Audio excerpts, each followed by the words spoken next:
ଏହି କରୋନା ରୋଗ ପାଇଁ ଲକଡାଉନ୍ ଚାଲିଥିବା ସମୟରେ ସବୁ ବଜାରର ଦୋକାନ ଗୁଡ଼ିକ ବହୁତ ଶୀଘ୍ର ବନ୍ଦ ହୋଇଯାଉଛି। ଏହାର ଫାଇଦା ନେଇ କିଛି ଚୋରମାନେ ଆସି ତାଙ୍କର କଳା କାରନାମା କରୁଥିଲେ।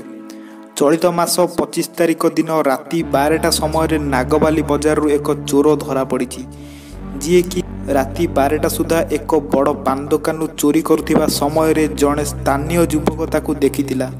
ତାପରେ ସେ ନିଜର ସାଙ୍ଗସାଥୀକୁ ଫୋନ୍ କରି ଡାକି ମଧ୍ୟ ଦେଇଥିଲା, ଯାହାଦ୍ୱାରା ଲୋକମାନେ ଶୀଘ୍ର ଆସିଯିବାରୁ ଚୋରଟି ବାଟବଣା ହୋଇଯାଇଥିଲା ଓ ଗାଁ ଲୋକଙ୍କ ହାତରେ ଧରାପଡ଼ି ଲୋକଙ୍କଠାରୁ ନିସ୍ତୁକ ମାଡ଼ ମଧ୍ୟ ଖାଇଥିଲା। ନାଗବାଲି ବଜାରରେ ଏହିପରି ଚୋରିର କାରନାମା ଏହି ଗୋଟିଏ ବୋଲି ନୁହେଁ, ଏହା ପୂର୍ବରୁ ଅନେକ ଥର ଏହି ବଜାରରେ ଚୋରି କାରନାମା ହୋଇଯାଇଛି। କିନ୍ତୁ କିଛି ଚୋର ଧରାପଡ଼ୁଥିବା ବେଳେ ଅନ୍ୟ କିଛି ଚୋରମାନେ ଧରା ମଧ୍ୟ ପଡ଼ନ୍ତି ନାହିଁ। ସୂଚନା ଅନୁଯାୟୀ ଏହି ବଜାରରେ ଚୋରି କାମ କିଛି ସ୍ଥାନୀୟ ଲୋକମାନେ କରୁଥିବା ବେଳେ ଓ କିଛି ଚୋରି କାମ ବାହାର ଗ୍ରାମରୁ ଲୋକ ଆସି ମଧ୍ୟ କରିଥାନ୍ତି। ଚୋରି ହେଉ ବା ଯେକୌଣସି କଳାବଜାରୀ କାମ ହେଉ, ଚୋର ନିଜ ଗ୍ରାମରେ ହେଉ ବା ଅନ୍ୟ ଗ୍ରାମରେ ହେଉ, ଦୋଷୀକୁ ଦଣ୍ଡ ମିଳିବା ନିହାତି ଆବଶ୍ୟକ। ଏହା ପୂର୍ବରୁ ଅନେକ ଥର ଏହି ବଜାରରେ ଚୋରିର କାରନାମା ହୋଇଯାଇଛି। କିଛି ଦିନ ତଳେ ଏକ ଗ୍ରୋସରୀ ବା ଡାଲି ଚାଉଳ ଦୋକାନରୁ ଚୋରି ମଧ୍ୟ ହୋଇଥିଲା। ସେ ଦୋକାନରୁ ଚୋରମାନେ ବହୁତ କିଛି ନଷ୍ଟ ମଧ୍ୟ କରିଦେଇଥିଲେ, ଯାହାଦ୍ୱାରା ଲୋକମାନେ ବହୁତ ଭୟଭୀତ ହୋଇଯାଇଥିଲେ।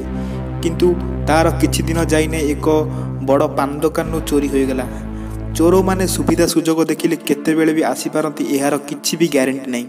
ସେଥିପାଇଁ ଆମେ ଆପଣଙ୍କୁ କହୁଛୁ ଯେ ଆପଣମାନେ ସବୁବେଳେ ହୁସିଆର ବା ସତର୍କର ସହିତ ବଞ୍ଚିବାକୁ ଚେଷ୍ଟା କରନ୍ତୁ। କୌଣସି ବି ଲୋକ ଯଦି ଆପଣଙ୍କୁ ଡାଉଟ୍ ବା ସନ୍ଦେହ ଭଳି ଜଣାପଡ଼ୁଛି, ତାହେଲେ ତୁରନ୍ତ ତା ବିଷୟରେ ପୋଲିସକୁ ପରାମର୍ଶ ଦିଅନ୍ତୁ ବା ନିଜର ସ୍ଥାନୀୟ ଲୋକଙ୍କ ସହିତ ଯୋଗାଯୋଗ କରନ୍ତୁ।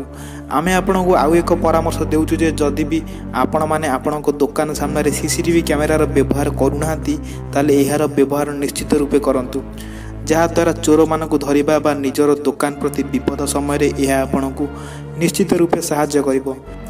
ଆଉ ଯଦି ଆପଣଙ୍କ ଅଞ୍ଚଳରେ ଏହିପରି କିଛି ଅସହାୟ ଅସାମାଜିକ ଘଟଣା ଘଟୁଥାଏ, ତାହେଲେ ଆମକୁ ନିଶ୍ଚିତ ରୂପେ କମେଣ୍ଟ କରି ଜଣାନ୍ତୁ, ଯାହାଦ୍ୱାରା ଆମେ ସେ ଘଟଣାକୁ ସାରା ଦୁନିଆକୁ ନିଶ୍ଚିତ ଭାବରେ ଜଣାଇବୁ। ଭିଡ଼ିଓଟି ଭଲ ଲାଗିଲେ ନିଶ୍ଚୟ ଲାଇକ୍ କରିବେ, କମେଣ୍ଟ କରିବେ ଓ ସେୟାର କରିବାକୁ ମଧ୍ୟ ଭୁଲିବେନି, କାହିଁକିନା ଆପଣମାନଙ୍କର ଗୋଟେ ଲାଇକ୍ ବା କମେଣ୍ଟ ଆମକୁ ବହୁତ ମୋଟିଭେଟେଡ୍ କରିଥାଏ ଭିଡ଼ିଓ ବନେଇବାରେ।